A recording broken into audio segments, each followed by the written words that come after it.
it's a game, but it is absolutely not, okay? This is the energy supplement from Just Move Supplements. That's right. It's damn near all gone, girl. And that's because I had to get that energy up so I can complete the workout, so I can give y'all this body, this transformation, get into it, okay? And I'm done working out now, so that's why we're moving on to the protein shake. Oh yes, it's already in there, girl. It's already made right here. This is the mixture of the banana pudding, the chocolate cake, and the buttercream cupcake. And you really want to be fancy, you can go ahead and add that blueberry muffin if that's what you want to do, girl. But for me, it's these three right here, okay? You put that with some almond milk, you mix it all up in honey, okay? Your muscles have gained life, new energy, agility. Get into it, okay? Just Move Supplements. Thank you very much. Hold up, Chief. Okay, don't forget about that TLC NutriBurst to get that multivitamin probably, because we all need a little extra. And child, if you want that sea moss that go down smooth, don't come up rough, okay? Get into the TLC Nautica sea moss. Yes, get that from me. And child, if your stomach hurt and you need to move some things around so you can be free, okay, go ahead and get that ISO tea down below in the description box. Get it all from me. Come on in, come on in, come on in, not come on in, not come. Sorry, y'all know I'm weird, whatever. Hey everybody, what's up? It's your girl BondyBlue. So let's go ahead. Hey everybody, what's up? It's your girl BondyBlue. Okay, follow me on Instagram and let's get into the video, right? We're back. Ratchet Reality. Jocelyn's Cabarets, where your every desire will be fulfilled. Okay? You gotta ride it, baby. I wanna do it nasty. On the inside of me. Like, she just be saying crazy shit to a crazy cadence sometimes. There's a line in that song where she's talking about putting, peeing inside of her. And it's just like, ma'am, y'all should have wrote something else. I want to ride it, baby. I want to ride it, baby. I want to ride. Girl, you had to steal from Uncle Luke. But listen, she is too excited about do it like it might be day. It's like you get one little chorus that's catchy into a good beat and don't know how to act, bitch. What about the rest of the song? I don't hear y'all singing nothing else from the rest of that damn song except for putting a T on it in a cabaret. Okay? But listen, y'all. These are the pictures that I have formulated for you guys from the episode. Okay? We're going to get into it note for note. But here we have Wet trying to kick. Well, not trying. She did kick Amber in the face. Okay? In the chest. She kicked her in the chest. Both of them don't have any wigs on. Wet's hairline is so far back, I feel like she should have had a cap on. Like, her wig should have been glued down because this was just upsetting to see. I mean, both of y'all, pull y'all wigs off and was showing braids. And even though, it's great, you have hair, but still, y'all look crazy. And then, why y'all keep trying to play Chanel? Y'all really think Chanel wig look bad? I thought Chanel wig looked good right here. Why y'all trying to play her? Make me understand. I feel like her baby hairs look natural.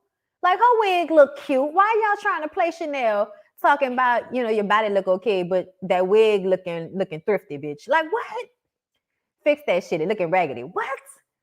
Why do you have to make the women feel bad about themselves, Jocelyn? Jocelyn feel like she a pimp. We gonna get into it. Then Jocelyn telling them, if you try me, I'm gonna fuck y'all hoes up. I'm gonna knock y'all hoes out. I was just like, what is all of this abuse? What is all of this abuse? Okay? Then she was about to send these hoes in a corner home. Okay, this bitch talking about Jesus loves you. Okay, this one can't keep her titties in. This one can't stop fighting. The Raven bitch trying to be funny and end up getting caught up because she trying to be cute and funny. This ain't the time for that. And then you got Princess Love and you got Prink. Okay, y'all know I call Princess Love Prink. Prinky, okay? Affectionately so. Prinky, you friends with Jocelyn? Y'all be on the phone for hours talking about absolutely nothing? Really? You and Jocelyn, me and Princess just have so much in common. Y'all do? You and Princess have a lot of common? Y'all really do, huh? It's all about making that money. Okay, y'all making that money. Yeah, okay. Whew. This is a lie from the pits of hell. This is a lie from the pits of hell. I do not believe that Prank and Jocelyn is really friends. And then up here, we have the final scene where Jocelyn has basically got these hoes drunk, got them all riled up so that she could watch them fight in front of her. Very entertaining for her. She was just looking around the room while them hoes was arguing the whole time, all bright-eyed and bushy-tailed, you old evil-ass bitch. Let me tell you something. Gaia had it right. She said Jocelyn has the Antichrist in her. I said, Gaia, I think you might be right, my love. I think you may have been over-exaggerating a tad bit, but I think you had the right idea. I think you had the right idea. Child, Prink was like, Prink was like, I am blown away by what I am seeing. Prink, you know, all them hoes looked a mess. All them hoes looked a mess. Either the wigs was too big, not laid properly. They look crazy. They look like they smell funny. You know what I'm saying? Giving way too much, but not enough all at the same time. What's going on with the teeth? What's going on with the makeup? Why your titties look so hard? Why your wig on the floor? You know, it was just a lot going on. Why is this bitch talking to us about Jesus while showing us her crotch and her titties simultaneously? We are all confused. Now, me personally, I feel like you can sell pussy, show it, and still love the Lord. I firmly believe in that. Okay? I think one has nothing to do with the other, if you ask me. Okay? Now, if you're a serial killer, if you're a pimp, okay, but the girls who sell their bodies don't be outside of the Lord's purview. They don't. Y'all know anything about Mary Magdalene?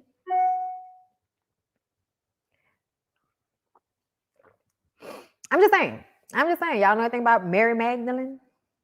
People don't be knowing what they be talking about. But anyway, to be honest, this season is kind of forced and trash. It's been forced. It's been trash. I don't like the way Zeus Network is starting to look like a place you can go to watch women be abused.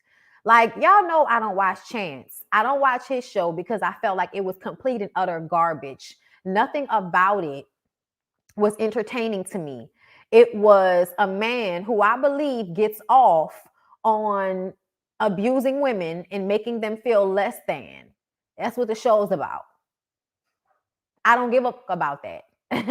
I don't want to watch a funny nigga trash a whole bunch of women for the fun of it, acting like he's trying to be in relationships with them. You're a trash bag, Chance. You're a trash bag. You're not even that cute. You look like fucking Jafar, nigga. You look like a cartoon character. You look weird. You and your brother. Okay? Both of y'all look like Scar. I'm mad that you gave them another season of that trash ass show. But that's because there are so many young women willing to go on there and fight and look a fucking fool so Chance and them can get a check and these girls can get some extra followers on Instagram. Devin, I am very well aware that the other brother that is not Chance died. I know that Real died, y'all. Real died years ago. What they got to do with this? I am talking about him and the brother that is his twin that is on the show with him. What that got to do with this, Devin? Everybody liked Real. I'm not talking about Real. I'm talking about Chance and his weird looking ass twin brother. Okay? Y'all really got us asking who raised y'all and why are you so upset at your mom?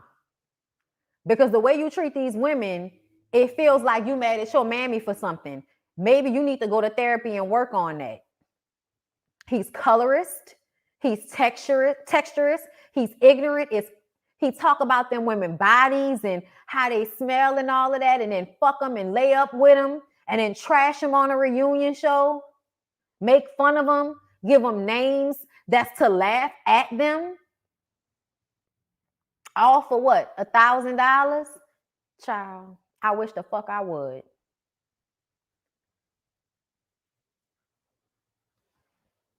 Child, it's a mess. That's why I don't watch it. And Jocelyn is giving exactly that same thing with the way she treating these girls. And the only thing is that you can't really feel that bad for the girls because you know they sign up for this. Not only do they sign up for this, we good. But you know I got to get y'all together in the comments now. I'm in a wave now. Okay? This shit, bro, especially like the way she talks to Chanel, I don't like it. I don't like it. I honestly don't care how she talked to Lexi Blue. I feel bad for Chanel. I feel like Lexi Blue is the same type of bitch that Jocelyn is. I also feel like Lexi Blue thinks that she's better than everybody because she looks white.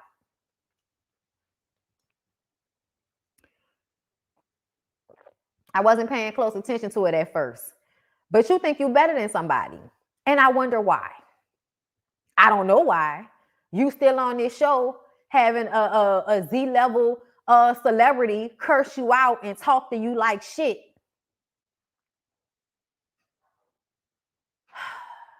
But you can tell Jocelyn been watching our reviews because we've been talking about this pimp hoe mentality in which she handles these women and she's going to lean into it. Now she on season 3 and feels like at some point she was being nice to these hoes. When was you being nice to these hoes? When?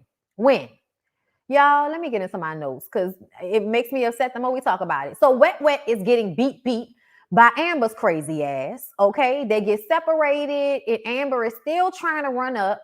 It's like you've already bloodied her mouth. You've already pulled her wig off. You got kicked in the titties. What else are we trying to do here? What is your point? You can tell that some people came on the show with the idea that they were going to act as ignorant as humanly possible because they were going to be rewarded for it by being one of the main people on the show to be a breakout. And I'm not going to call you hoes, you harlots, any stars, okay? Because just like Lollipop will say later on, you knew Wet Wet was weak, and that's why you pounced on her. And that's some weak ass shit as far as I'm concerned. You want to be big and bad? Try to fight the big bitch. Try to fight one of these hoes that's about that. But picking on somebody who's just annoying and ain't really about that shit, and you know she wasn't about that shit because you know when somebody be about it. And you know that girl wasn't about it. She one of them ones that's in this life, so she got to talk her shit no matter what. Even if she is getting beat up, she gonna talk her shit no matter what. That's what she gotta do because she in this life too, and she ain't got no hands. But you got hands and anger issues, obviously, because you out here mad because the bitch singing to some music. Like, what? Alcohol does something different to a whole bunch of people. But bloodying that girl mouth up and continuously trying to stump her out because she was singing, something wrong with you, bitch. Something wrong with you. And I don't give a fuck. All that screaming and howling and jumping all around, you weak. You weak. You think you're strong because I'm not going to let nobody talk to me like that. Girl, stop. You embarrassing your fucking self. Out here thinking that you doing something. And that's a young girl mentality, though, to think that, oh, I can't let nobody say no anything to me. Shit, we're going to see what's in my best interest. In a moment, if it's in my best interest to sit back and let you think you didn't have this moment, which a lot of times the look on my face will say a lot. Okay, the look on my face will say a lot. But there are times when you got to bite your tongue. There are times when you got to just give it a rest. They got times when people say something to you or do something to you, and you got to be like, all right, bitch, I see you. I got you. We good. We good. And there are other times that you tripping and you wilding and ain't nobody doing nothing to you, and you being humbuggish as shit because you trying to pop. You trying to be seen. You trying to have somebody be scared of you. But the truth of the matter is, just like you can fight, bitches out here trying to stab somebody. Like, everybody think they all big and bad. Like, you can't get, you know what I'm saying? Like, you can't get that work one way or another. I can't stand people like that. Always thinking that they the biggest and the baddest. There's always somebody bigger and badder. Which is why at some point your voice gonna get soft. Okay? So I can't stand people like that. Always want to pick on somebody they know weaker than them, trying to act like they hoard. You ain't hoard. You want to be a hard bitch? Chest up to one of these bitches that's actually about that. But anyway, Amber says, I want hair and makeup, and then I'm gonna fight that bitch again. Okay, she is in the dressing room, and the way they are catering to her with this temper tantrum she having, I would have left that hoe in the room to do all that shit.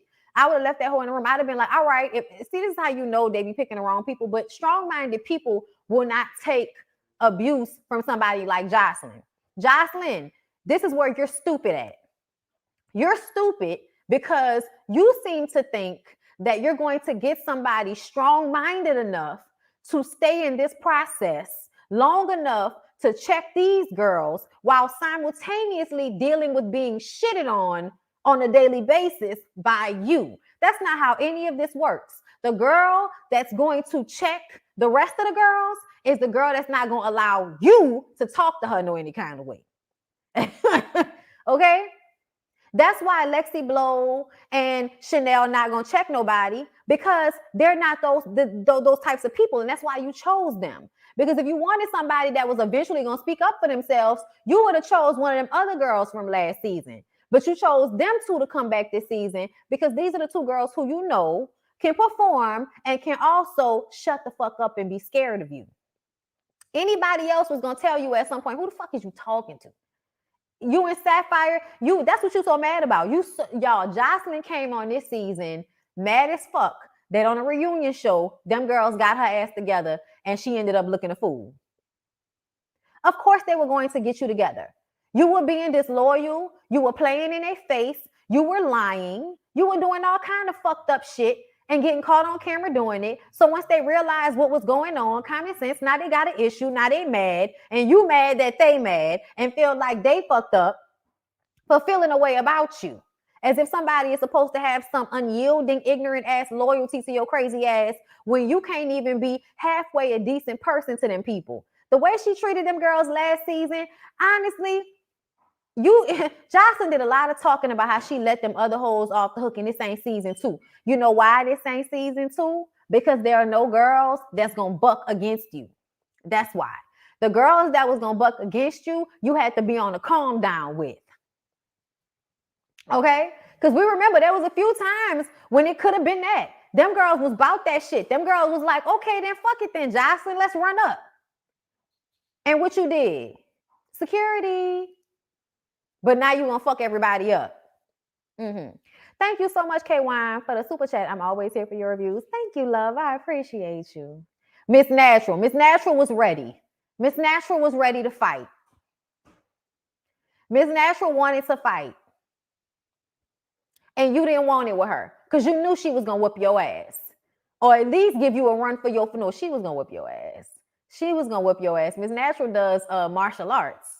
So not only is she strip a bitch and dance a bitch strong, which means strong in the legs, but she also has the quickness and the wherewithal to kick your ass with precision and fortuitous fortitude.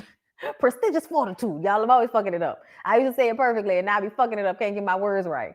But yeah, y'all, I was just like, this girl is crazy as fuck. They really did pick a whole bunch of people that they thought she was going to be able to abuse on this show. Because anybody that was really about that shit, Jocelyn would have got her ass handed to her. Because you ain't the biggest bitch in the room in every room.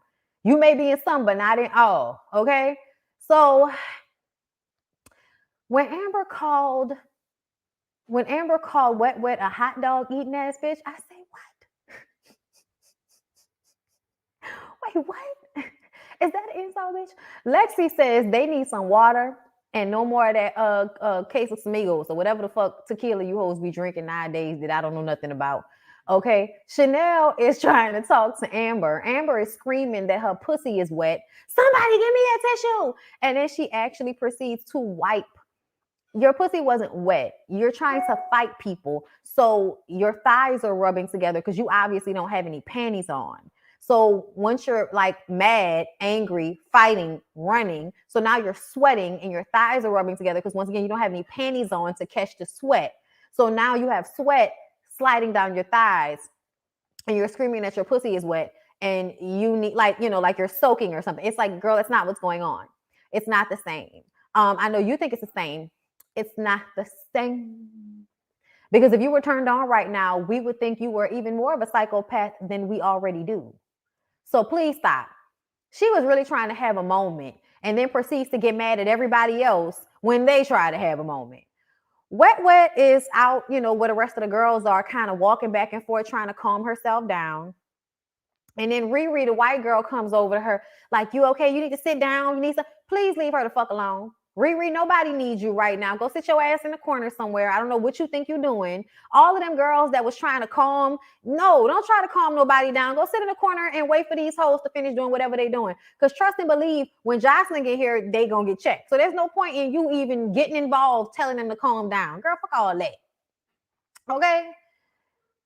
So Riri says they need to keep the ghetto shit outside. I said, bitch, how they gonna keep the ghetto shit inside if all of y'all are inside? That's what all the ghetto shit is. Inside. What are you talking about? You're a part of it. I don't know if you think you're separated from this shit, but trailer park and ghetto go hand in hand, ma'am. I don't know if you know.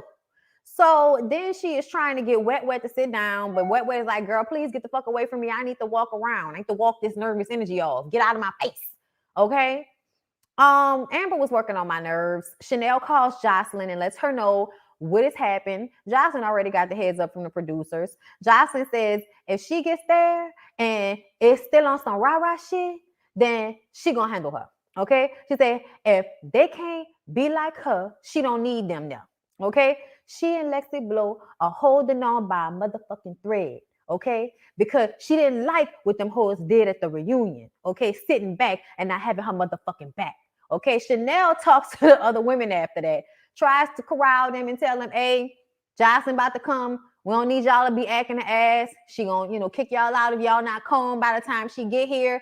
And then you got Amber coming out of the room talking about you trying to have a moment, Chanel. You was just over here trying to be cool with me, and now you in here talking about I'm acting the ass. And Chanel is like, girl, okay, not you then. We need to just calm down. I felt bad for Chanel, y'all, because the fact that you think Chanel is supposed to be able to control all of these grown-ass women, bitch, you can't control all of these grown-ass women. You think you can, but you can't. What's controlling them is a check. What's controlling them is the idea that after this, they're going to be able to get more subscribers and more money and more clout from doing your show. It's not about you individually, bitch, and that's what you got fucked up. That's what you got fucked up. This is about this opportunity. All of that, y'all not here for Jocelyn shit. What are you talking about? This is not a love show, bitch. We are all here for clout and for a check. What are you talking about? Ain't nobody here so that they can be friends with Jocelyn's ass. When the fuck has Jocelyn been a good friend to anybody? Name somebody that she's still friends with that she was a good friend to. Girl, I can't think of nobody. Everybody we thought she was cool with, she ended up falling out with their ass. Okay? Oh, worked on my nerves. Hold up. So Chanel talks to the women and tells them, I told y'all that. And here come Amber talking about she's trying to have a moment. Amber's like, please don't let me put you as number 2 on my list. She feels like Chanel is being fake because she was trying to calm her down and now she's throwing her under the bus. Girl, what you mean throwing you under the bus? We can see you. We can see you. This is on camera. It's going to play back. What the fuck are you talking about? Nothing that you have been doing is concealing the fact that you're acting an ass. Nobody was mistaken about that. Everybody knows who's acting an ass. That's why Lollipop was like, she wasn't talking to me because I'm not acting an ass. Meanwhile, K-Cup over there, whatever the fuck her name is, K-Cup is over there upset. Okay, I know her name is K-Capri, but I'm about to call that whole K-Cup, okay? Because she be working on my nerves too. Fucking eyelashes looking all weird and shit, okay? Like, what the hell is that? Get that caterpillar off your eye, bitch. Anyway, there's a lot of unlikable people. There's a lot of unlikable people, okay? Chanel says everybody was acting an ass. K Capri has to let it be known it wasn't her. Lollipop was like, it made me feel no way. Amber started running her mouth about Jocelyn, and somebody is gonna say something to Jocelyn about the fact this girl is running her mouth about how she don't give a fuck about getting kicked out of Jocelyn's cabaret. Okay? So, like I said, Amber is running her mouth saying Chanel is a snake. And Chanel's like, and that's fine. Whatever you want to say, bitch. Like, I honestly feel like Chanel was handling herself better than anybody was giving her credit for, because Lexi's ass was fading into the fucking background while Chanel was trying to handle everything. Okay? Lexi says that she isn't worried about girls who shouldn't be here. And this is when we realize that she thinks she's above somebody. When Jocelyn finally does get there, she walks in, she tells Amber, you get out. No, no, no. Shut the fuck up and get out. Okay? Now what happened? What happened? Why you hoes fighting? What's going on? Okay? Wet says she been on my pussy since I got here. Okay? She been harassing me. She been on my ass since I got here. Jocelyn and that Chanel, why didn't you check the bitch? Why you didn't tell the bitch to get out? Why you didn't tell her to get out? Okay? And it's like, why y'all acting like Chanel and Lexi Blow have the power to fire any of these girls? Why are you acting like that girl got the power to fire any of these girls? I really feel like if they knew they had the power to fire one of these hoes, they would have been told Amber to get the fuck out. Sitting up there talking about, see you bitch in there? I knew you wasn't capable of checking that bitch because you're a scary asshole, and it's unacceptable. Unacceptable. Okay? Jocelyn then asked why Lexi didn't help her out. Lexi says that, I told her to chill out. First of all, Lexi, I hate your hair. Now that I can see it from the side and from the back, it's giving helmet. It looks terrible. Jocelyn says, didn't I tell y'all hoes at the reunion? If you hoes try me again, I tell all you hoes. I tell you, bitch, I don't give a fuck how big you are, bitch. If you try me, then in the confessional, she like, the bitch started laughing at me. I'm looking at this big, goofy looking EJ Johnson looking ass bitch like, bitch, I'll knock your motherfucking ass out. I said, nah, I'll knock your motherfucking. And she was laughing because I feel like K-Cup was like, well, go ahead and try me then, bitch. You that strong? Go ahead and try me. Lumberjack me, bitch. Let's see. Okay, she didn't say that, but that's what her laugh was giving. You didn't circle back around. She was like, if you try me, if you try me, I'm going to knock y'all hoes out. Okay? I'm going to knock your motherfucking ass out. This ain't last season, bitch. Don't think this last season, bitch. Okay? Jocelyn takes it back to Wet. Now, why you hoes fighting? How many times they going to explain it to you, bitch? Jocelyn tells Chanel, go get her. Since, you can't handle your motherfucking business. You and that bitch might be leaving tonight. Okay? Chanel goes to get her. And Amber is like, I can't deal with that because my mama don't even talk to me like that. Okay. And she was like, listen, but you got to go back in there and talk to her. But what did I do? What did I do to make her mad? Oh, when I said I ain't give a fuck about none of this. Oh, why she mad about that? Girl, what? Chanel was like, I told you that though. I told you that you were running your mouth and you were going to ruin your opportunity. And you kept saying you didn't care. Remember? Like this was 5 minutes ago. Jocelyn is asking K Capri why she didn't check Amber, asking all the other girls why they didn't check Amber. And K Capri said in so many words, because that shit didn't have nothing to do with me. Okay? And she was like, Wet was being annoying. Wet was being loud and all of this. And Wet was like, and before she could even finish, she was like, wait a minute, I'm at a 7. I need for you to be at a 7 too. Jocelyn turns back to Lexi Blow and tells her that she's not letting them hoes play with her like they did last season. She'll break one of you hoes' neck. Do you hear me? And Lexi was like, I agree. I said, Lexi, you is a punk ass bitch. Bruh, let me tell y'all something. I am a mutatable person. I figure out a way to handle my shit. And I'm also the type of person that knows in a moment, if it's not in my best interest to buck, I'm not going to buck. But please believe me, you're gonna get this work in one way or another. But I like to think things out now that I'm older, because nobody wants to go to jail for stabbing a bitch in the neck with a nail file or something like that. And this is why I can't be in certain things, y'all, because Bondi is on some other shit that she don't need to be on when it comes to people. You know what I'm saying? Like, don't do all of that to me, and I don't want to do all of that because I don't want that on my spirit. You know what I'm saying? But anyway. Jocelyn is crazy as fuck the way she talks to these girls, man. Amber is still talking about fighting Wet, talking about it's her fault that Jocelyn wants to kick her ass out, not taking accountability for the fact that she's wilding. Chanel tells her, you need to just come back in here and act like you got some sense. And the funny part about it is you were so mad that she was saying you were enacting an ass, and now she's telling you to your face you were enacting an ass, and you're still mad. What do you want? Somebody give the bitch something to calm her down. Somebody give her a shot. Okay, Lexi goes outside to get Chanel and Amber, and Jocelyn says, don't let nobody disrespect y'all. But y'all not here for the bullshit. Okay. I'm like, bitch, you need to decide what you want them to do. You want them to not fight or you want them to fight? Because it seemed like you was like, I don't want them to fight, but then they fought. And now you like, so why you hoes didn't fight? What? Tell Jocelyn to decide what she's on. Okay. Oh my God. So as she's saying this, Gaia, the Christian porn star, says, Jesus loves you. And Jocelyn said, wait, what the fuck? Listen.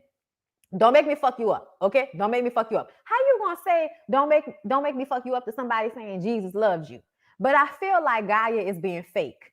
I feel like Gaia and all of her Christian shit is fake. And she's doing it so that she can make a splash on the show. Because y'all know these Zeus Network shows only work because you get weird ass, quirky people who are okay with making an ass out of themselves, portraying a character to y'all. Okay? Some type of caricature of, a personality. That's what they do. And that is exactly what Gaia is doing. This Jesus, tip that she's on is to agitate and to draw attention to herself where she might have just blended into the background. But if I show up as a crazy Jesus freak that's also a porn star and here to show my titties all over the place, then people are going to pay more attention to me. So that's what she's on, which is why Jocelyn is like, bitch, don't make me fuck your ass up because you playing with me. Okay, bitch, I know Jesus. Okay, and you showing your titties on Instagram. Okay, you showing your titties like this on Instagram. Okay, so don't say shit to me about Jesus. Okay, she said when a girl said to Jocelyn, well, that's between you and Jesus. It's between you and Jesus. Jocelyn says, get this out of here. Get this out of here. Because I just told this bitch don't say Jesus. Okay, get this out of here. We can't have you hoes talking about religion or politics. Okay, this show is too ratchet for that. We can't have y'all mixing in shit that matter and with this crazy shit that we on. So Amber and Chanel and them come back in. Jocelyn wants to know when Amber said her name. And Amber says that, it was wet singing to the top of her lungs. That's what she was talking about. Jocelyn then wants to hear her sing because Amber made it seem like wet is here, for a singing competition when really they was listening to music. So she was probably just singing along with the music. Okay? So now, oh, you can sing, bitch? Okay, sing. Okay, you can sing better than her? Okay, then, bitch, you sing. Y'all, why Amber outsung her? I said, Amber, why it sound like you could really sing, but then they cut it off, so we couldn't really hear it. Was I the only one that noticed that? Thank you so much, Elma J. Lambert, for the super chat. So happy I caught a live, sending love from London. Hey there. And thank you, Summer Lauderdale. I'm at work, but had to show love. Thank you, boo. I appreciate y'all. Let me see. Did I miss any other ones? Thank you, K-Wine. I got yours. Okay. Just want to make sure I'm not missing y'all. But did y'all notice that? I was just kind of like, that girl sounded like she was actually singing for a minute. I was like, bitch, are you really on here doing all of this ignorant shit? And it sounds like you might actually be able to sing. But anyway, y'all, it reminded me of Making a Band when he had to sing off. Then you got the Raven girl, like, shit, I can't really sing, but I'll try. It was just like everybody was just playing, and Jocelyn was just trying to get somebody to do something to end up fucking themselves up. She's just disgusting as hell. She was setting them girls up for the fall, and they didn't realize it, okay? So Jocelyn sends Wet, Amber, Raven, and Gaia. She sends them away, and then she tells Chanel, fix your hair. Your body looks all right, but your hair looks shitty. I was like, her hair did not look shitty, bitch. Jocelyn goes to talk to the three girls before they finish the photo shoot. And she tells Gaia, you can't be talking about religion and politics, but I'm going to let you talk about Jesus. You want to talk about Jesus? Then you can go ahead and talk about Jesus. But I can't have you talking about that every day, okay? Then they, the other three say they're not there to sing. They're there to be dancers. And she said, listen, I can't have y'all here if y'all trying to be singers, okay? Because you're not trying to be a backup singer for Jocelyn's Cabaret, okay? I need dancers, okay? So if you're not going to dance, then I can give another girl opportunity, okay? So we understand. We here to dance. Y'all get yourself together. Let's go do the photo shoot. So we're going to go do the photo shoot. We do the photo shoot. Jocelyn says, I see myself as the biggest pimp in the world because I get these hoes out here. They entertain y'all, and they love to do it. And I'm just like, it's like sad. It's sad for you to have been abused and then decide to be an abuser. And that's exactly what Jocelyn is. You can see yourself as a pimp, but that's not a good thing. That's not a good thing, love. That's sad. That's really sad that you feel the need to. And I'm going to tell you why it's sad. Because you can make money off these women without shitting on them. You could bring these women on here. You can put them through some type of upgrading their style and their hair. Like, you know, like America's Next Top Model used to have the girls come in. You give them new looks for the cabaret. You try to teach them the choreography and see if they can make it through the process. There's a way to do this without tearing them girls down the way you do. And that would actually make this more lucrative and have a longer standing chance of having more and more seasons if you would stop being a gutter snipe.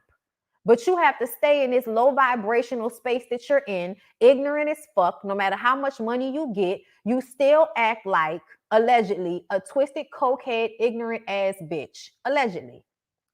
Thank you, Devin, for the super chat. I was with Jocelyn when she said that to Gaia. I was too, because I could recognize that Gaia is playing. Trudy, thank you so much for the super chat. I'm living for these excellent impersonations. Well, thank you. I'm trying to get back on my Jocelyn. I'm trying to get back on my Jocelyn. Okay. Yeah, she's a gutter snipe. I can't think of any other word to describe it. I can't think of any other word to describe it besides a gutter snipe, low vibrational, okay, piece of shit. That's how I see it. So Princess Love comes through. Prank. She says that, you know, Ray was supposed to come over and watch the kids. He came over for 2 hours and then he left. He had to go to the studio. I'm like, you had to let us know that Ray is not a real present father. He just shows up for Instagram posts and then he goes back about his business. So they both went from being in front of the camera to behind, and they both have kids. They're both bad bitches. They have a lot in common, they say.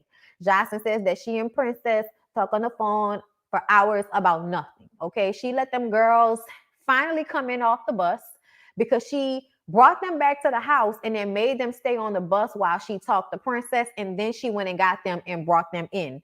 And because the house was so nice and they were so glad to finally be able to sit and stretch out and all of that type of shit, they were happy. But the truth of the matter is, we find out later on that them girls was not happy to be constantly stuck in that damn van while you playing with their feelings and their emotions and playing with what they need to do for themselves. They probably, you use the bathroom, take a shower, change their clothes, and you just got them sitting in that hot ass nasty van all day. Thank you, Lala T, for the super sticker. Just unnecessary shit. It's definitely Bad Girls Club.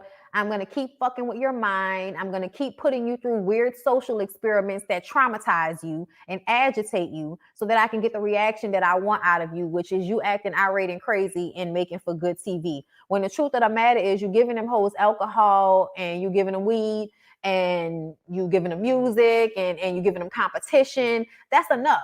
You don't need to give them anything else to make them fight, especially when seeing them fuck is also a good thing. So everyone is excited to see Prank.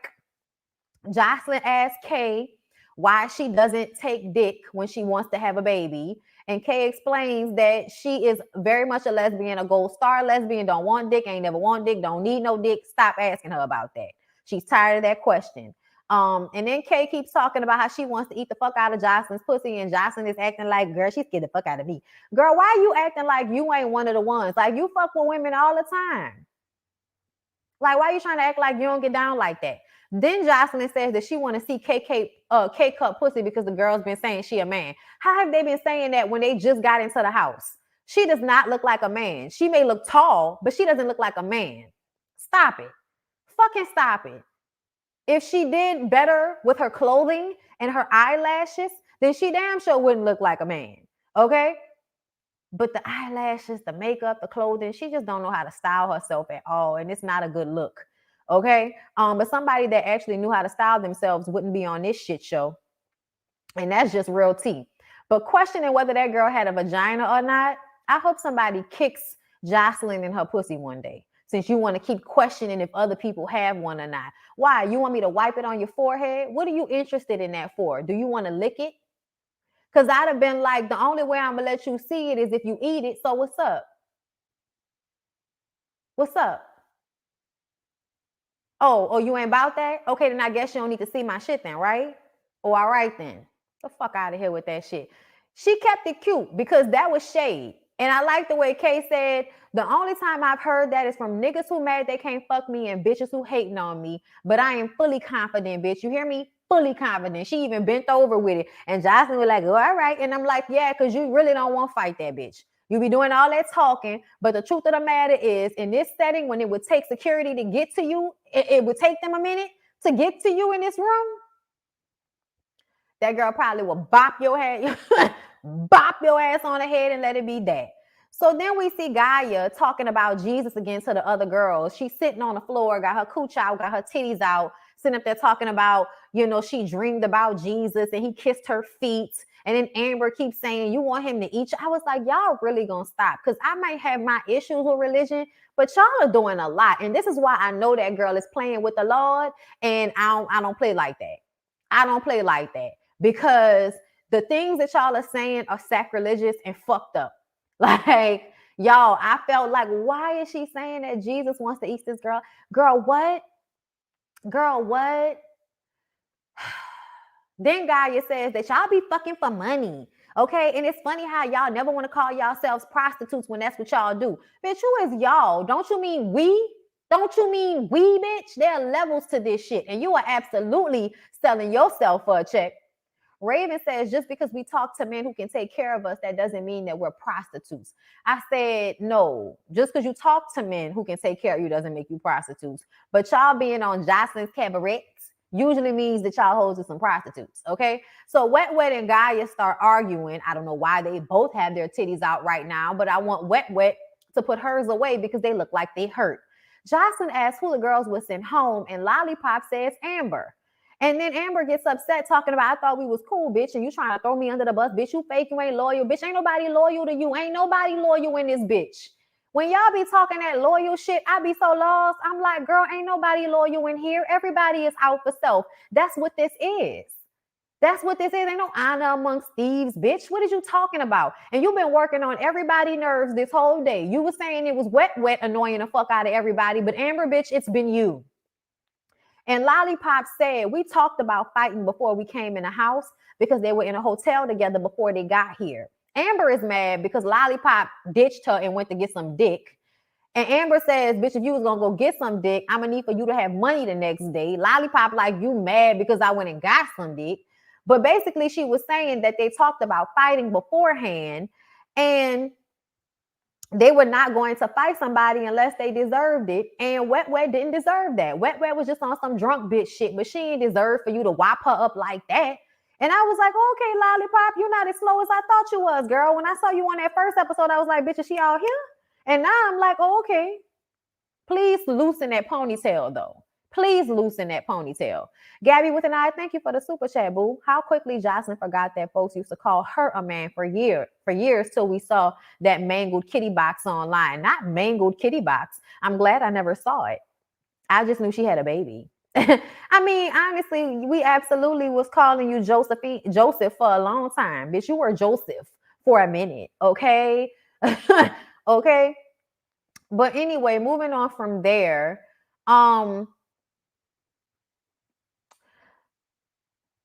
Amber put old girl on blast for the dick. Nobody cares. Amber starts kissing Jocelyn's ass, talking about you worrying about the wrong thing. You should be worrying about Jocelyn. And it's like, girl, please. You was just having a hard time not cursing Jocelyn's ass out. And now you sitting up here acting like you all for her and it's about her and she the queen. Girl, shut the fuck up. Shut the fuck up. I thought you was real. That's not real. That was some fake shit you just did, but you gonna keep trying to call Chanel out. Fuck you. Sitting up there talking about you hoes not loyal and y'all not real, be real. Bitch, that was some fake shit right there. What are you talking about? Then when they were all about to toast, Amber was like, well, I can't toast to you two fake hoes. You two season 2 hoes is fake. Y'all, in all honesty, I felt like, so do we have power to send these hoes home or not? Because can we send her home now? If I was Chanel, at that point, it would have been either me and this bitch gonna argue down, or I'm gonna hit this hoe upside the head with something. Like, it's gonna be one or the other, okay? But Chanel is hell bent on not being a fighter, and that's fine. But that's how you know some people, there's a spectrum, because even though I don't like to fight, I don't like the negative energy that comes with it, you're not gonna keep playing with me. And I think Amber thinks that she bullying some fucking body. Okay? Talking about you season 2 assholes. Bitch, get another season, okay? and then you could talk to somebody trying to create this beef with them. But basically, everybody has been talking about how Lexi Blow thinks she's better than everybody. When the girls were sleeping on the van because nobody would let them inside, Lexi was laughing about, oh, look at them hoes sleeping on the bus. That's because them hoes need to be outside, on some we better than them shit. And Chanel must have said something. And I believe K-Cup and Lollipop heard and saw the shit somehow. I think when they were all on the bus driving, okay, they must have said that shit while they were on the bus with them. Like, Lexi, you said that shit while you was on the bus with them and you thought they didn't hear you because you thought they was asleep. Bitch, you stupid. You stupid, because K-Cup heard your dumb ass, and so did Lollipop. And when they asked Chanel, like, this will make me mad. Lexi, if you know you lying, don't turn to Chanel and ask her to speak up for you when the last season y'all was on, y'all hoes was not no besties. Y'all not besties now. Y'all just came from the same season. These hoes ain't friends. If I was Chanel, I'd have did the same thing. I don't want to be in this shit, but we know she said that shit. I'm not about to lie for this hoe. Jocelyn talking about, I don't have no respect for you, bitch, because you the fake ass bitch. Why you ain't have her back? Man, fuck her. Fuck her. When did she have Chanel back? She let them hoes go in on Chanel throughout that whole photo shoot and lackadaisically spoke up quietly ever so often. And Chanel was supposed to lie on her behalf. Girl, go to hell. Girl, go to hell. Then they put Gaia on blast for saying that she wanted to snap Jocelyn's neck off for having him sitting in that damn car all day. Gaia says that she was just joking. And then we see like them cut it up in a way that it looks as if they're going to try to jump Gaia. And once Gaia gets outside and it's one-on-one, Lexi Blow going to come out there. And bitch, the way Gaia body slammed the dog shit out of Lexi Blow, when I tell you I was not ready for that at all, they was like, oh, this bitch crazy. She scooped her. Y'all, she scooped her. And you heard Lexi hit the cement like a boom. Matter of fact, let me see if I got the picture before we move on to Love and Hip Hop. Babe, you should have saw these hoes, babe. Hold up. I think this is right here. I'm about to pull this shit in for y'all so y'all can see this shit. Because I got the exact moment when that hoe hit the ground. She body slammed the piss out that girl. Look, y'all. Look how she hit the ground. Oh, she hit you with a whole sumo move, bitch. She scooped and you went down. And that was all back on stone ground. You know she gonna feel that shit in the morning. You know she gonna feel that shit in the morning. Y'all, body slam. I ain't seen a bitch get body slammed like that in a minute. I can't wait till next week's episode. Her back gonna hurt. You know her back gonna hurt. But anyway, y'all, that's all I got to say about that bullshit. Let's go ahead and move on. Let's go ahead and move on to Love and Hip Hop Family Reunion. But before we do, y'all know how this go.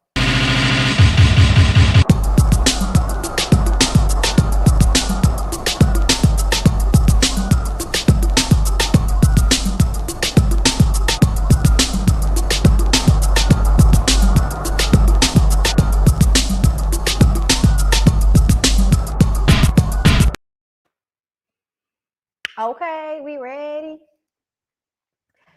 I hope y'all liked the video and y'all not stalking me in the comments. It'd be greatly appreciated. Thank you so very, very much.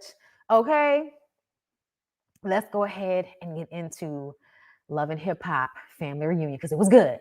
So y'all, Safari throws rocks at Cisco because Cisco's stupid ass decided to not read the room and come up to Safari trying to check him about a party from 2018 that Safari was supposed to come to, but that he did not. And so because Deb Acne was there, Safari was supposed to be, shaking in his space boots? I don't know. But Cisco is feeling away about some shit from 2 years ago because he is egotistical enough to believe that matters in this moment. Nobody gives a fuck. Nobody gives a fuck, Cisco.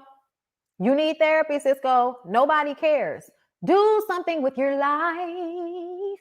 So they get separated because I told y'all Rich and Peter were on their job. Rich specifically was on his job, but keeping his eye on Cisco at all times to keep him from doing problematic shit. Okay? Y'all know what I've been thinking about and that I really want to do when the website pop? So y'all know the website starts in February 3rd or 4th. I can't remember which day it is, but one of those days my website is going to be up.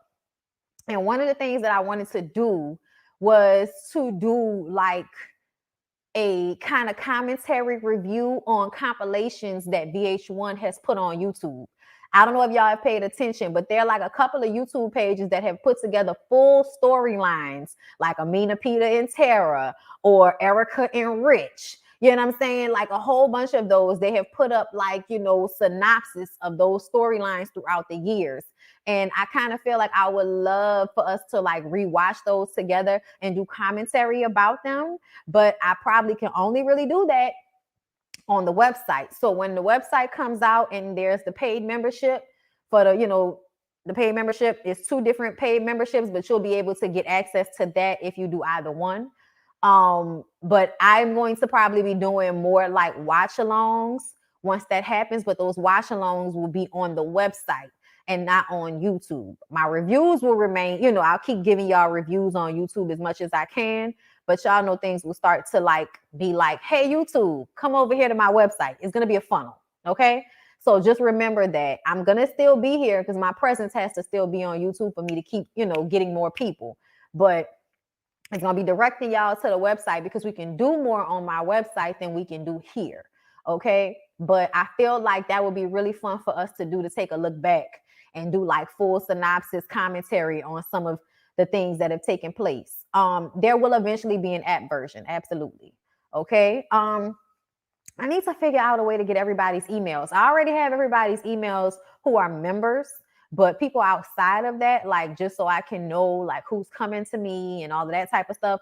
But we'll have it so that when you come on the site, you have to put in your email to sign up so that I can have, keep track of y'all and all of that type of stuff. So I can send y'all stuff when stuff is going on, just so notifications will be better, the whole 9. Okay. So look at that because I'm excited. I'm excited. Yes. Website is coming first week of February. Okay. So let's go ahead and get back into it. Okay. So like I said, Cisco was coming at Safari. Safari is lashing out. Peter and Rich were on their job to separate these ninjas. Okay. And Erica feels like Safari feels guilty about what he's done. So he's lashing out. And I'm like, okay, is that what you think? Okay. Peter asked, oh yeah, so everybody's leaving. And Amina was like, you sound good on them drums, Peter. He was like, oh, thank you. She walks away to go and check on Erica, I believe. And then Peter asked Tara if she wants him to walk her to her room. And she's like, oh no, we've been down that road before. No, thank you very much. Okay, try that on somebody that's new. Cause he was like, he had a new move for her. And she was like, try that on somebody that's young and want you to be beating up their pussy all day like that. It ain't me. Sarah, I don't know who you lying to. But I want to know when the last time that you and Peter fucked, because y'all have 3 kids together, if I believe. And one of your kids is, you said 5, so under 6. So I'm really wondering, like, you not still fucking Peter? Because remember Terry used to say, because I can, and I sat on it whenever I want. Okay, I sit on it whenever I want. Remember she said that? So based off the way Peter still has eyes for Tara, she's probably sitting on it whenever she wants. Okay, and that might be nowadays. Okay, that might be nowadays. But on camera, she's refusing Peter and his new move that he got for her. Okay, so Mimi and Stevie take a walk the next day. They've been friends since 1998. And he wants his friend back, okay? Contrary to popular belief, they started out as friends. And I'm like, Stevie, you always befriend women that you want to fuck. That's how this goes. I don't think a lot of you men have relationships with women that you wouldn't have sex with. Women have decided that y'all are friends. Y'all don't decide that y'all are friends. Y'all decide that y'all are interested in someone, so you form a relationship. Like, get the fuck out of here talking about we've been friends. Boy, bye. Okay? You've been fucking that lady for a long time. Okay? So he says that watching the way Erica and Safari have been fighting, it reminds him of the way he dogged Mimi and Jocelyn out for all of those seasons. Y'all remember when he gave them both rings and Jocelyn beat his ass on the elevator, and it was a vindication moment for Mimi because they had been fucking over Mimi for like the first 2 seasons, and by the time we got to this point, which I believe was either the end of season 2 or season 3, Jocelyn had finally gotten her face cracked by Stevie J. Okay, so it was a good moment. I remember it because Mimi was sitting in there like, toast, nigga, like, cheers. I was like, yes, Mimi, yes. Look, we were so happy for Mimi in that moment. Listen, I know y'all remember that. Okay, so Stevie says that he hasn't come to see their daughter Eva in a while because he's been in LA, but he's going to be spending more time in Atlanta, so things are going to be different. And Mimi's like, I don't need to hear it, Stevie. I need to see it. Okay, do it. Okay, do it. All right. But I've heard this all before. All right, she's heard it all before. Babe. I gotta get it.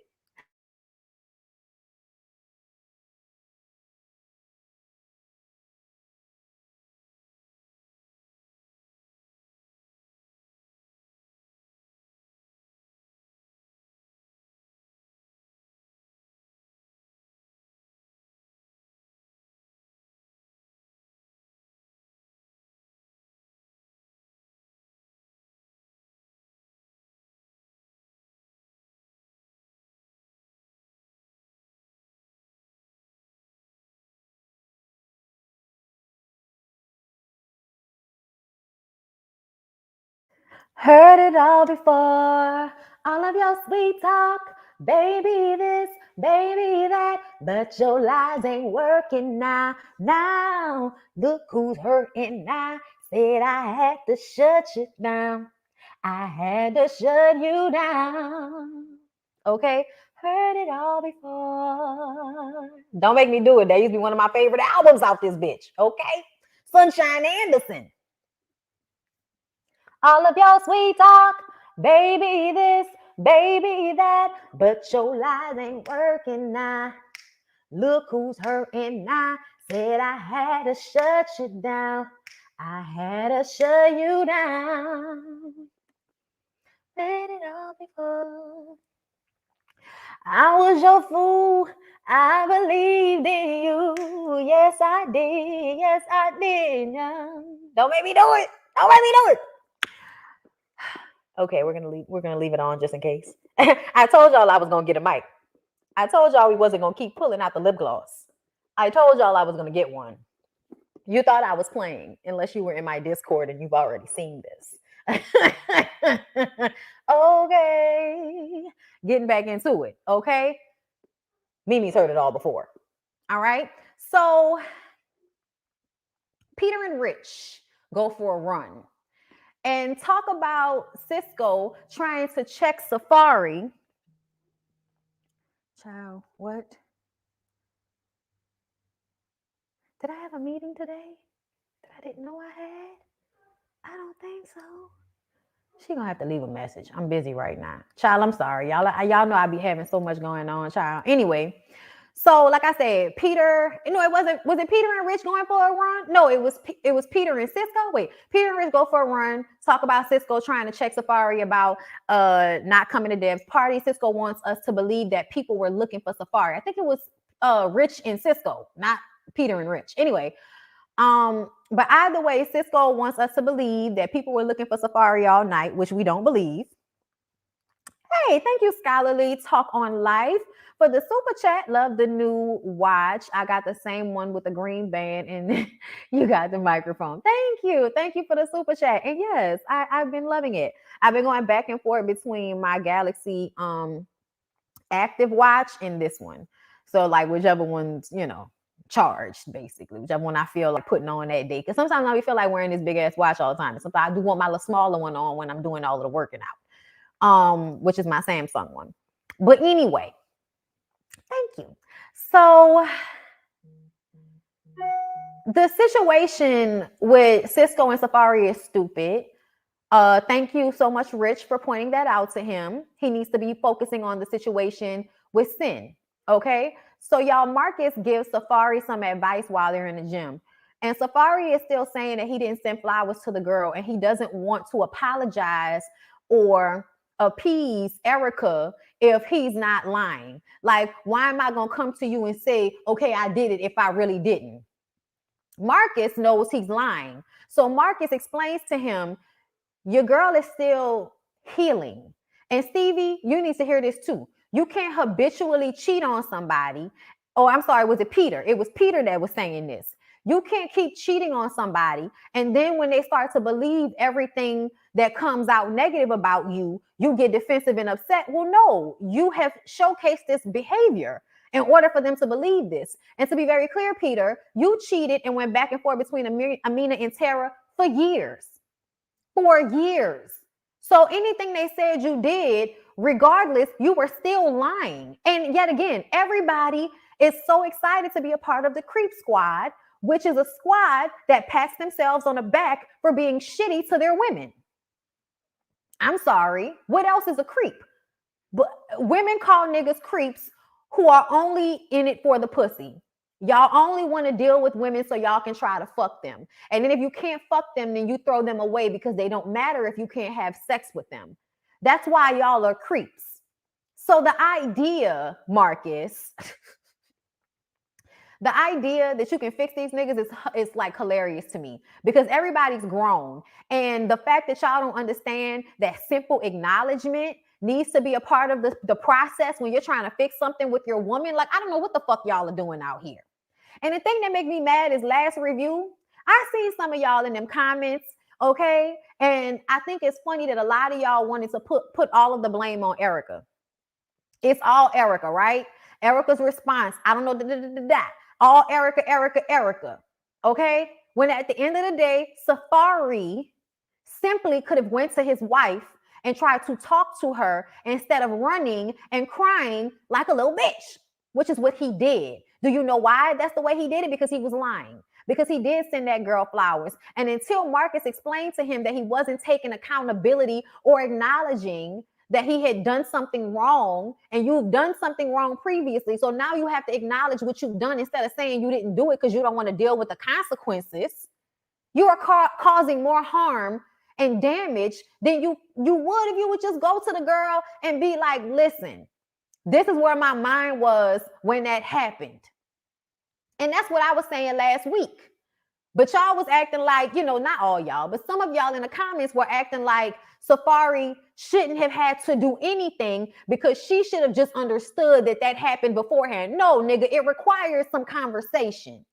Because that's a part of the problem. Safari not ever wanting to take accountability or acknowledge when he's wrong. And the fact that he even, y'all, the gall, the unmitigated gall, the entitlement of that nigga to lie.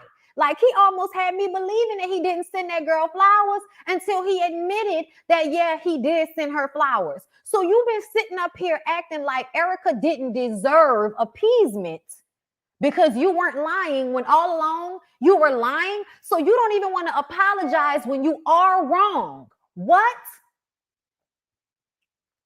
You don't even want to apologize when you are wrong. What the are you talking about? Get this away from me. Get this away from me. Okay? Because I think it's so ridiculous. I think it's so ridiculous the way people make excuses, the way people act like Erica doesn't have a right to be upset. They still haven't gotten a divorce. They still online playing about their relationship. But the thing about it is, I think that it's very easy for them to play because I think some of their fights are absolutely real. I think Safari is an asshole. I think Erica is a hothead who can't be talked to, who doesn't know how to handle her angry emotions like an adult, and he doesn't know how to handle his fuck-ups like an adult. So here we are, two grown-ass people with two kids handling their life like children. And it's really, really sad. Oh, happy birthday, Iman. Happy birthday. Okay, so can't believe he admitted that he sent them fucking flowers. 2 seconds later, Jonathan wants to talk about gay conversion therapy. This is not the first time we've talked about this with Jonathan, but it's still going on. So if Jonathan wants to use his platform to speak about something that was extremely traumatic to him, I do not begrudge him that, okay? But first, we have to watch this terrible scene with Cisco and Sin. Cisco explains the story in the same way that we've all known it to have happened, as if we didn't understand it the first time. You took the song because she wasn't interested in you. You did not tell her beforehand that she had to pay for anything until you found out that she wasn't paying you in pussy. He won't admit that the record was contingent on her giving up some ass, even though he's explaining exactly that. And he tells her that he sent her the song and she now owns it. And she gets emotional because it was about her brother who committed suicide. And at this point, she's created her own music. She doesn't need the song that they did together because now she got her own music out. She can do this herself. She don't need your help, but it deterred her. And y'all, I know people might have wanted to throw this conversation away, but when I tell y'all she's not lying, because that deterred me. I never went back to the studio again after one of the producers I was working with did that to me. Made me feel like if I wasn't willing to do more, that they weren't going to like help or work with me, even though we went to school together. Like we knew each other beforehand. I wasn't just kicking it with you because y'all was in the studio now. I'm kicking it with you because I grew up with you niggas. One of y'all, I ain't gonna put him on blast, okay? But like knew him since we was kids.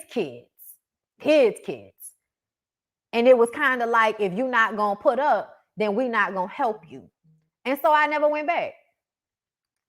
Because that's exactly what it felt like. It will deter you. I have never went back to the studio ever since then. Because niggas only want to help you get on when they trying to fuck you. If niggas will really tell you up front, okay, if you want to do this, and this is the price. And I can work with you on the price, say that shit. Sign a contract and make a bitch have to pay you an upfront fee and then on the back end. Be about your business if you about your business. But don't have these girls thinking that you're going to help them because y'all cool. And then when they don't want to fuck you, which was some agreement they didn't know that they were making with your bitch ass, now you're going to just be like, oh, no, I'm not going to help you. That's fucked up. And then Cisco sitting up there talking about, so can you not understand how I might have misconstrued things because you was calling me to hang out and shit. Y'all were friends, Cisco. Y'all were friends, nigga. That's what you said. You said y'all were friends. Why would I not hit you up and be like, let's go out, let's do this? I wasn't asking you on dates and you knew that. You knew that. Like at the end of the day, you doing that record is not the same as her having sex with you. It's just not. It's really not. Y'all don't care what nobody's talking about. It's nothing for you to sit behind a booth and do something that you love, that you're already being paid to do, versus a woman having to have sex with somebody that she really don't want to have sex with for an opportunity. It's not the same thing. They hug it out and get over it, but he admits that he should have told her about the expenses from the beginning. So Jonathan does his event for a gay conversion therapy. He has someone come in and talk about it. It doesn't just affect him, you know, and you can kind of see the whole time that Zell did not want to have the conversation, but I also felt like it was because Zell is probably thinking of all the times he probably was made to feel less than as a kid. Because let me tell you something, little niggas like Zell, people be knowing they be gay from the time they be 7 years old. People be knowing they're gay. People be knowing that they're effeminate or there's something about them that is not the normal masculine, dirty little boy thing. Okay. And they try to counteract every little thing. Don't play with dolls. You can't, use these colors. You can't do this. You can't do that. They curtail every little thing to fit that kid into the masculinity that they believe is acceptable. Okay. Which can be harmful. Okay. And Zell is sitting up there probably going through all of the times that his daddy made him feel like shit about himself growing up. But then he's going to stand up and talk about how his daddy raised him to be a man's man and all of that. And listen, I understand that ignorant ass mindset, but when are we going to outgrow that? When are we going to outgrow that? Zell was made to feel like him being more masculine made him more acceptable. So that is the reason why he believes that him being more masculine means that he's more acceptable and less likely to be treated badly by people. Totally discounting the fact that they're going to treat you bad just off the sheer fact that you're Black and queer. It doesn't matter if you're masculine. They're going to treat you bad anyway. But I understand the idea that if I'm masculine, I can fit in versus me being feminine and feeling on the outside. But the truth of the matter is you feel like you're on the outside anyway. And you feel like you have to try to fit in anyway. And that's when you realize it doesn't work. So you might as well just be yourself. So I'm confused about the way that Zell comes off for sure. Dominique Lee, thank you for the super chat. I always say you're supposed to be a businessman. You're not being about your business, man. Shaking my fucking head. Exactly. Okay. Missed the whole point of Jonathan was trying to bring awareness to. Like, he didn't miss the whole point. I think it's hard for him to deal with. And I think he was pained by hearing it because even though he knows it's fucked up, like, imagine, y'all, people have been programmed. Zell has been programmed. And I think the looks on his face, y'all might have thought it was like, but it probably was the pain feeling of feeling that duality, of understanding that this is fucked up, but also understanding that I've been taught that it's better for me to be masculine. You know what I'm saying? Society treats me better if I'm masculine, especially being a black man. So he is fighting the duality inside of himself. And I really wish that Zell would go to therapy and deal with his issues, because I feel like he would be a much better person and easier to deal with and would have better relationships with people if he was able to stop acting like a bitch all the time. And what I mean by that is, I'm not saying being, like weak, but I mean, you're not confident in yourself. So like you said, you fucked over your relationship with Mimi by throwing all of that little slick shade and shit. That's what we be talking about. Why are you doing that? You niggas be being nasty as fuck to women for no reason whatsoever. It's like, what is this pick me thing that you do where anytime, you can harm somebody for benefit, you'll do it? Like, what is that pick me mentality, Zell? Like, what is that about? Get that together. Because as soon as you can't be moved by the way other people feel about you, then you can be a stronger individual and you don't have to worry about fitting in with anybody. You just be yourself, and either they fit in with you or they work around. But you too old to still have the mindset of trying to fit in with anybody. You're a grown-ass man. You don't need to be trying to fit in with anybody, Zell, especially when you've already been living on the outskirts, nigga. Okay?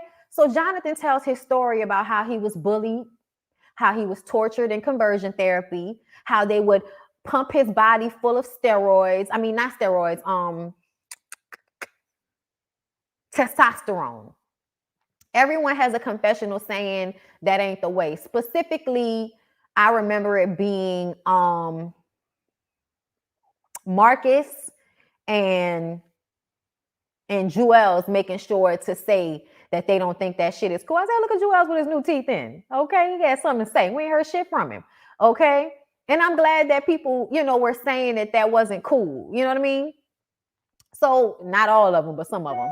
Peter is one of the main ones showing support, which is the reason why I think Amina was starting to get aggravated, because Peter is the main one. We got you back. I love you, Jonathan. But then when it's your kid, you want to overreact to your kid wanting to be a ladybug.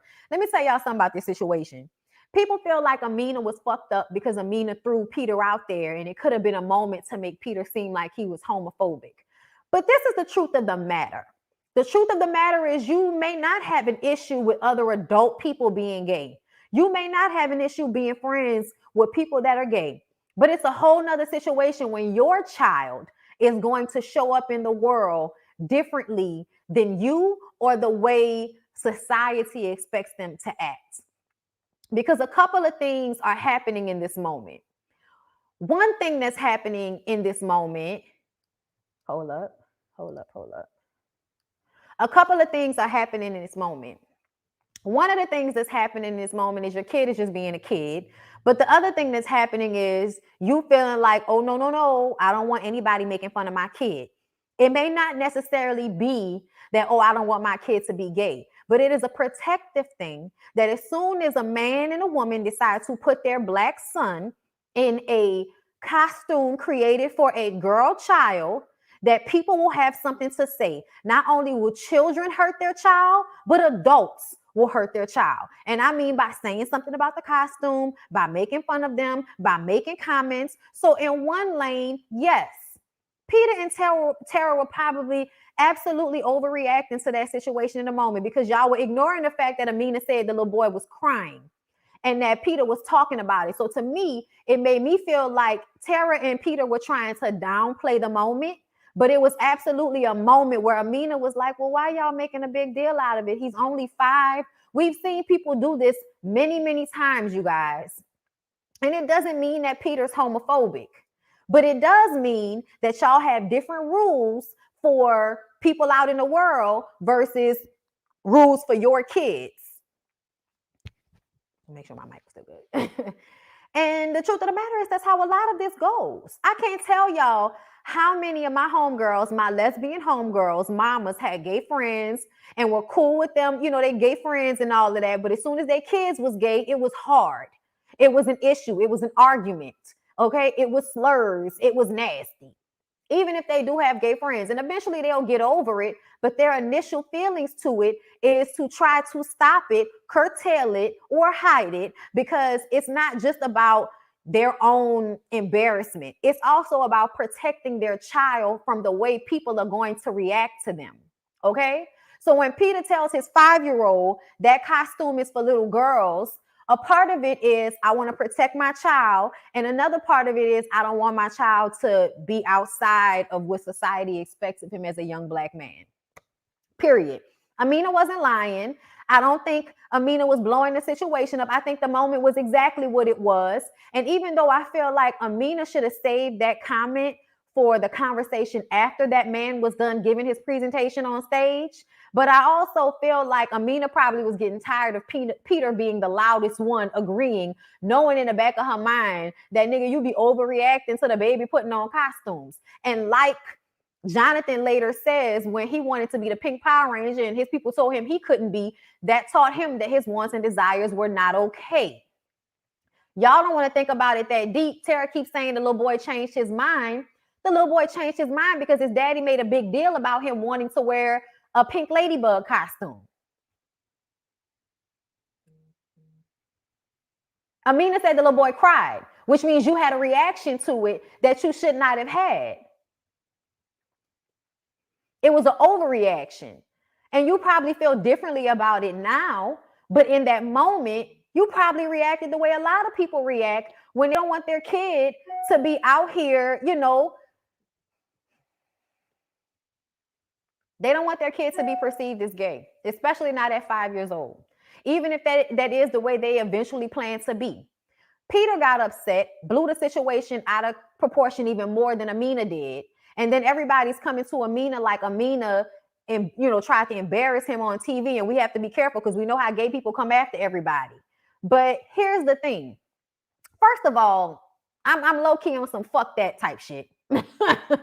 Okay? Because you've been dogging Black women out on national television for years and you more scared of all of the gay people that you're going to make upset because you didn't want your 5-year-old to wear a girl's ladybug costume. Boy, bye.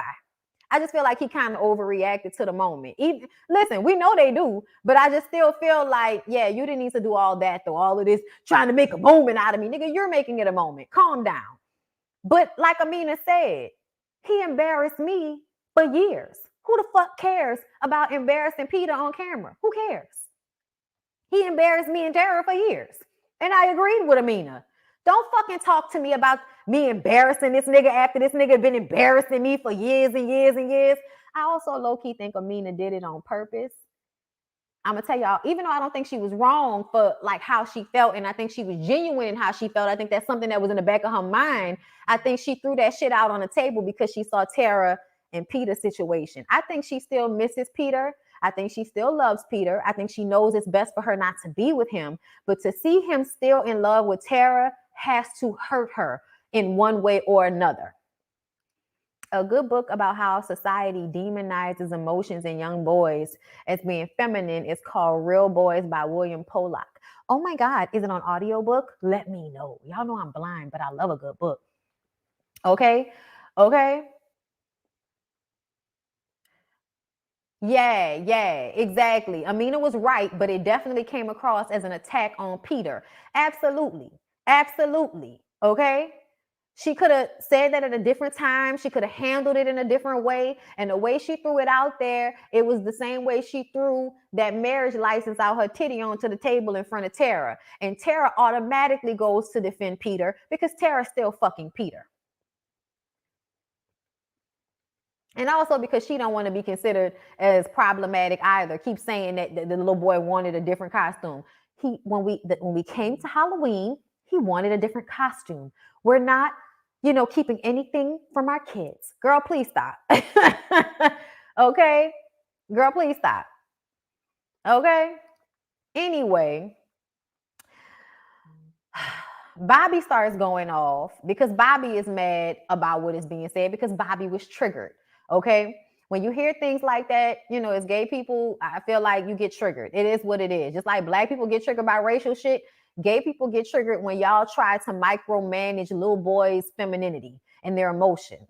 Like, that's really problematic. And so at the end of the day, I think that triggered both the feminine men in the room. And I think that shit triggered Zell too, which is why Zell needed to speak up and say, his dad and Peter was being a good daddy because his daddy taught him how to be a man's man. And he taught me how to be a dad first. A man first. Well, Zell, he's not going to teach you how to be gay. So what else was he going to teach you? What else was he going to teach you? And then Bobby gets upset because Bobby is like, well, I didn't have a father in my life. So what the fuck does that mean? You better than me because somebody taught you how to pretend not to be gay better than me? The fuck? That's basically what he was saying. But Bobby is another one that doesn't know how to control his emotions. Amina is like, Amina's doing that. Bobby is doing with the lips all over the place. It's way too much screaming and howling. I appreciated Zell being calm during this moment. And then Zell says, I'm just a real ass nigga. Like you saw the whole time. This is what I saw.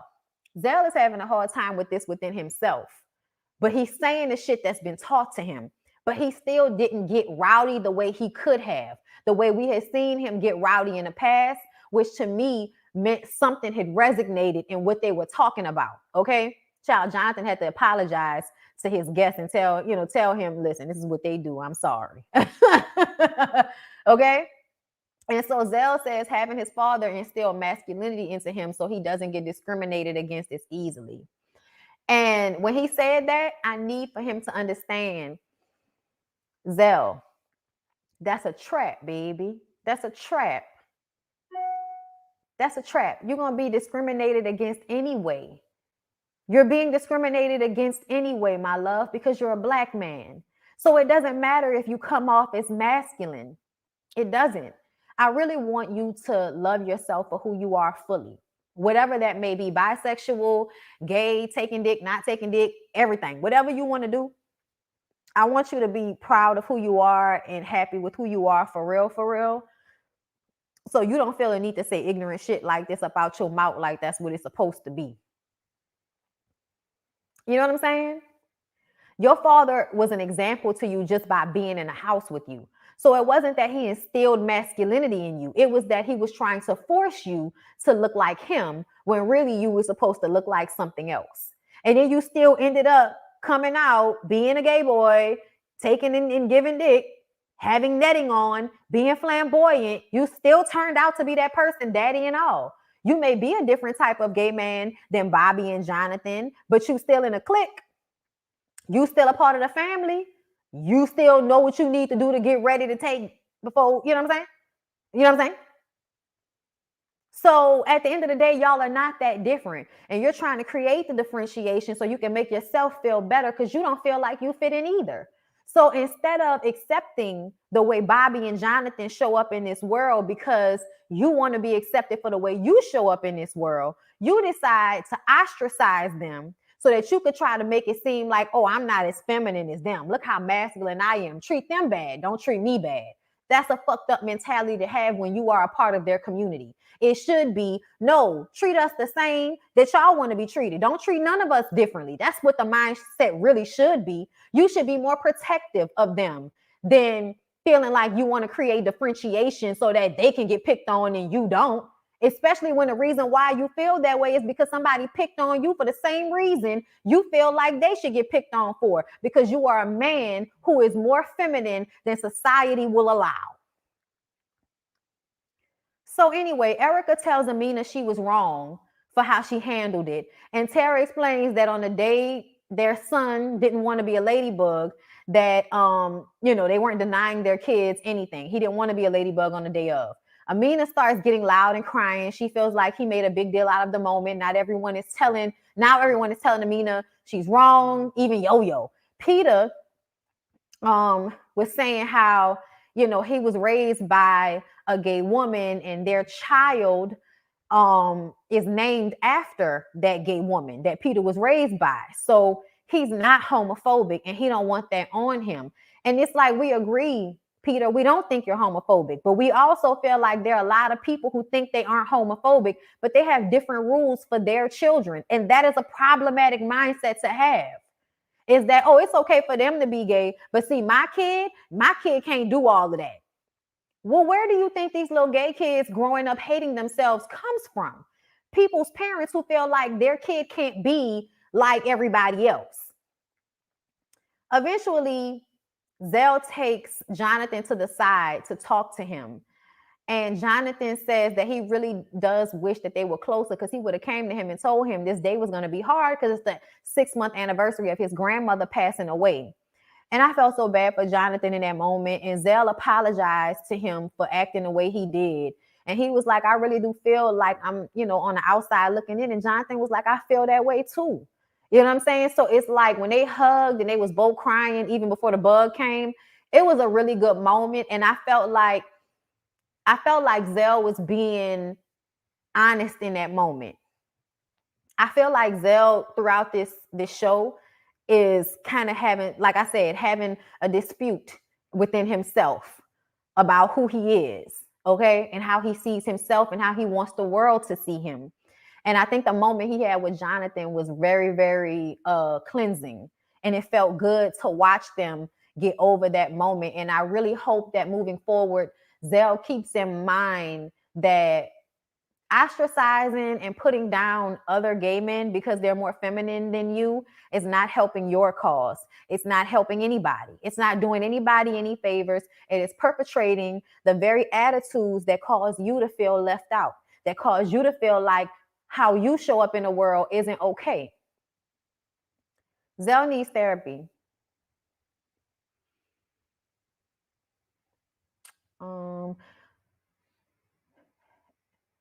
I don't know what, as a mom, I don't play. What you mean you don't play that? What you mean, like what they wear and all of that? I mean, that's your business. But when it comes to whether they gay or not, y'all really be thinking that it take a long time for kids to figure out whether they gay or not. And it don't. Niggas don't need to be a high schooler to realize they're attracted to boys. Cut it out. More had to be said because 5-year-old boys cry about anything. Yeah, they do. They do. But I really do feel like in order for Amina to have felt like that was a moment, like, I believe her. I'm sorry. Like, I really do believe that whatever happened, it was a big enough moment for Peter to take it to Amina to talk to her about it. You see what I'm saying? Because she was like, Tara wasn't there, which tells me that Peter and Tara had that instance, and then Peter told Amina about it. And that is how Amina came to the understanding of Peter's mindset about it, which is why she felt like, nigga, why you in here amen and Jonathan, but bugging out on your 5-year-old for wanting to wear a ladybug costume? Oh, you were saying the clothes. You would dress until you're old enough to buy your own clothes. I mean, that's your business. That's your business. Bump heads with my husband on this issue. I have to keep reminding him there is no such thing as crying like little girls, man up, etc. They're 12 and 6. Let them express themselves. I agree. We have to unlearn a lot of that. People have emotions. Men have emotions. Women have emotions. If you tell people to ignore their emotions all the time, you're telling them to become a psychopath. Teach them how to handle their emotions. You want your little boy to stop crying? Okay, ask him why he's crying. Try to get to the bottom of it. Try to get him to calm down in a way that does not incite more agitation. There are ways, y'all, and we have to find new ways because the old ways don't work. A lot of us are fucked up because of the old ways, and we act like we not, but we high anxiety, alcoholic, weed smoking, working the death ass, making it making it until we break it as people, knowing that because our parents probably loved us, it was all right, but ultimately they still fucked us up in some ways. They didn't have to, because they didn't know that every reaction doesn't deserve a threatening of an ass whipping.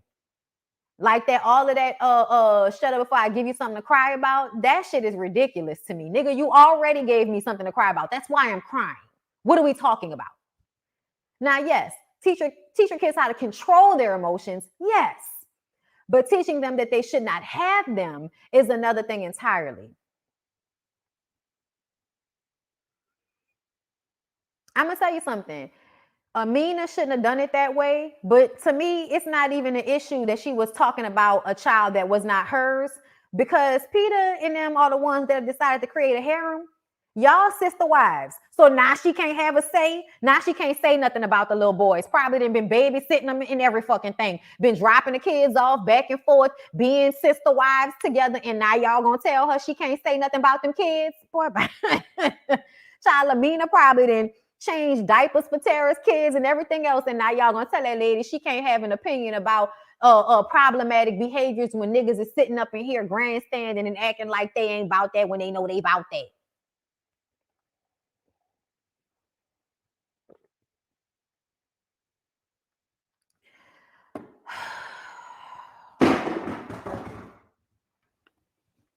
Oh, it's a microphone.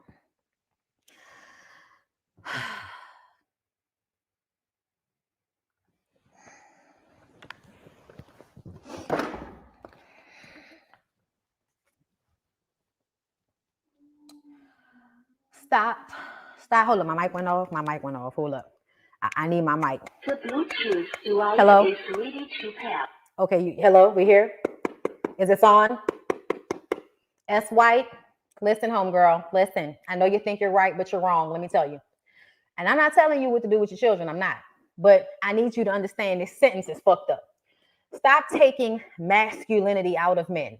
Tell me, my love, how are we taking masculinity out of men? How are we doing that? How are we taking it out? How are we taking it out? What exactly is masculinity to you? And how are we taking it out? You could live your life, but don't force your lifestyle.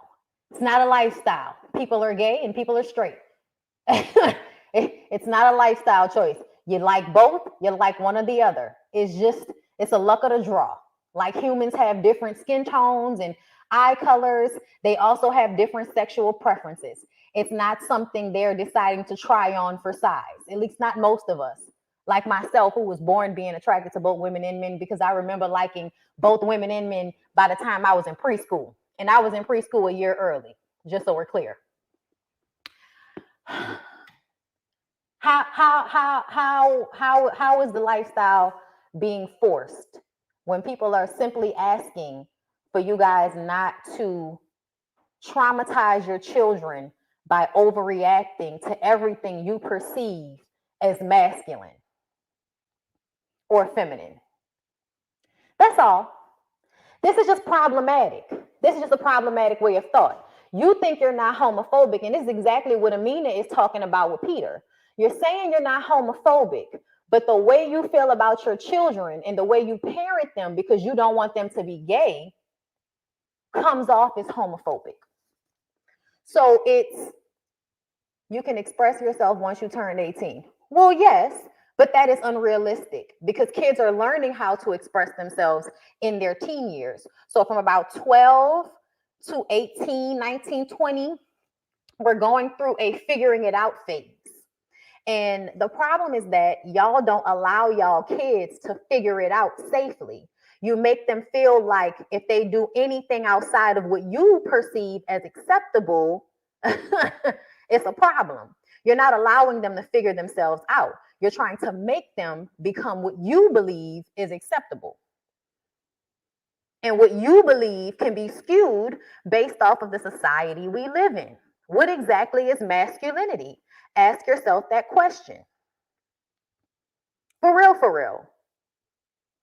Because I saw hood niggas like Cameron wear pink. I've seen niggas who slack bitches call themselves pimps. That type of mindset is considered very masculine. They wear pink.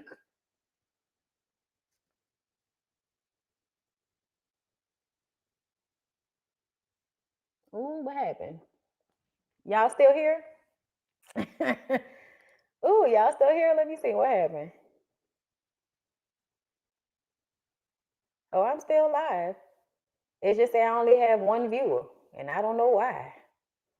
Ooh, I don't know what happened. Y'all comment and let me know. But either way, this comment is problematic, and I just explained why. So there's that. But I'm done. I don't have nothing else to say about this. We here. That's weird. Yeah, that's weird. This ain't only got one person in the room. I don't know what that's about.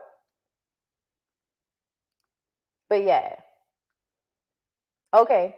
So it's just okay. So we here 793. Okay, yeah, it's just showing me something differently. Okay, thank you. Shayna Martin, thank you for the super chat. Amina wasn't wrong in her feelings, but she was wrong for using that moment to speak on Tara's child. What did she gain from that? I said I feel like she was acting out because she was mad at Peter because she can see he still want Tara. But I still think that was something that she was feeling, and she just used it against them in that moment. So yeah, I agree she was wrong for throwing it out there like she did. She was wrong. That wasn't the moment. That man was up there talking. But yeah, I don't feel like anybody is trying to take the masculinity out of men. If you feel like taking the masculinity out of men is shit like me making sure that my husband gets his nails and his feet done, then I don't know what to say. It's called structure. No, it's not called structure, my love. That's not structure. You're not talking about structure. That's not what that is.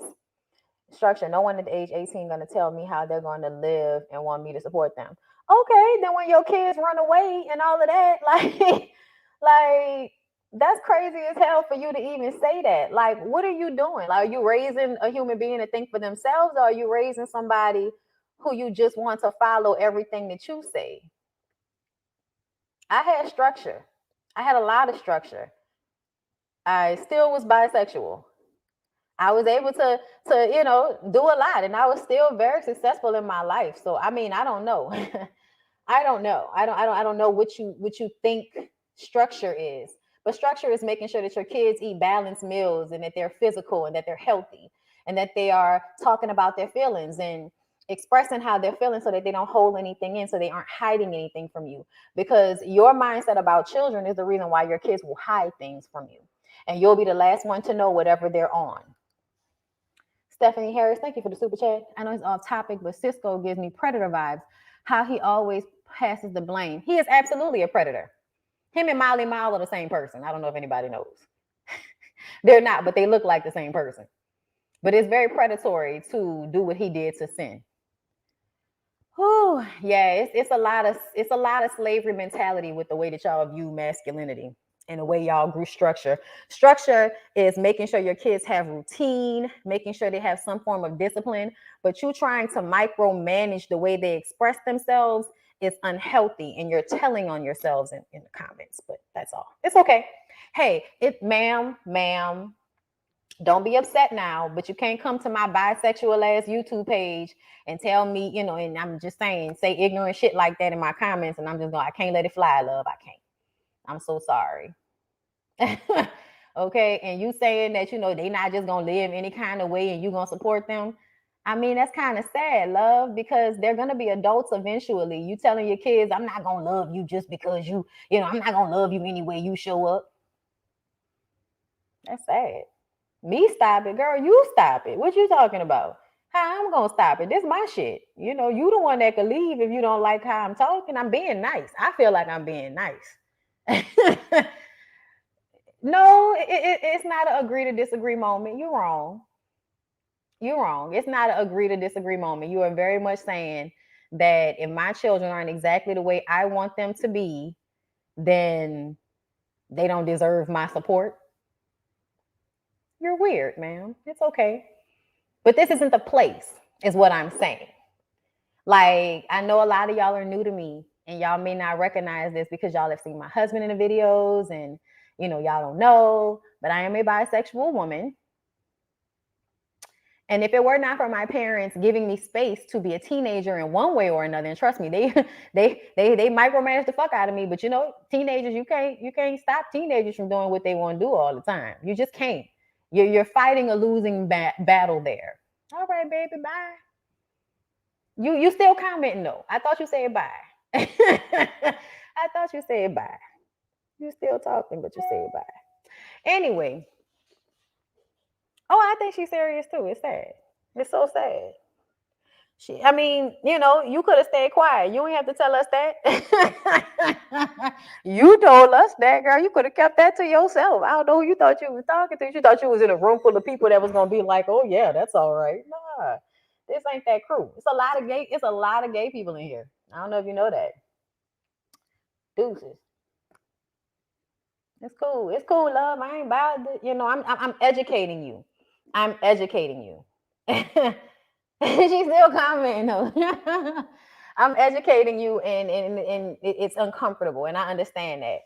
But I'm giving you the best advice that I can give to somebody right now. I really, really am. And I hope that even though you're upset right now, you may do some internalization, some thinking, and realize that just as a lot of us have to unlearn things that have been detrimental to us growing up, parents also have to learn that there are certain things that are detrimental about trying to cap the way your children grow up and the way they show up in the world. Some of y'all have to do better. That's all. Just, pray on it. Because it's fucked up. It's a fucked up mindset to have. You're wrong. You're wrong, sister. You're wrong. All right. Nigga was mad.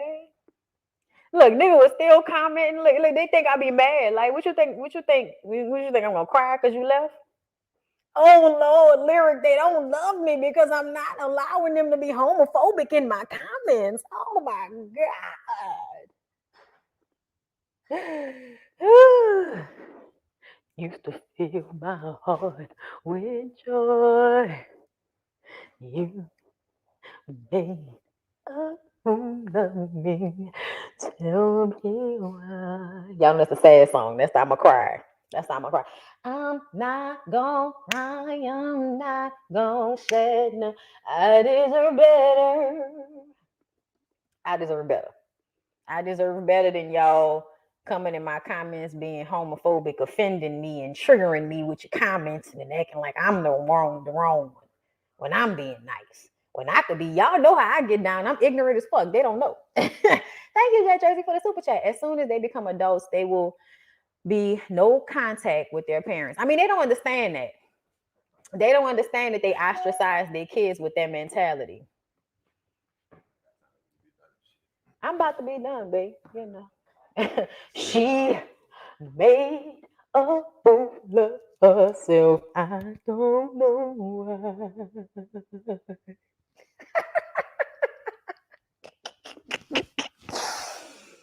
I'm sorry. Look, why I deserve, you deserve, I deserve to be loved. I deserve to be loved. Don't do that, babe. It's the queen. Oh my ear, and not in that order, in that order, in that order, in that order, in that order, in that order, in that order, in that order, in that order, in that order, in that order, in that order, in that order, in that order, in that order, in that order. Child, even Peter said if his child wanted to do whatever he wanted to do, he would accept his child. He is. He's a liar. And we're out. He's a liar and we're out. Okay. All right, y'all. It's been eventful. I appreciate y'all. I love y'all. Okay. Look, Miss Ma'am was upset. She was upset. But it's all right. I feel sorry for the kids. Child, don't we all? Whew. She's the parent that makes a Zelle. Well, I love y'all. And tomorrow, I'll be back with a BondyBlue show, I think. Maybe, if I feel like it. They got a lot of stuff to talk about. I got to think about how I'm going to say the shit. But I'll see you hoes later.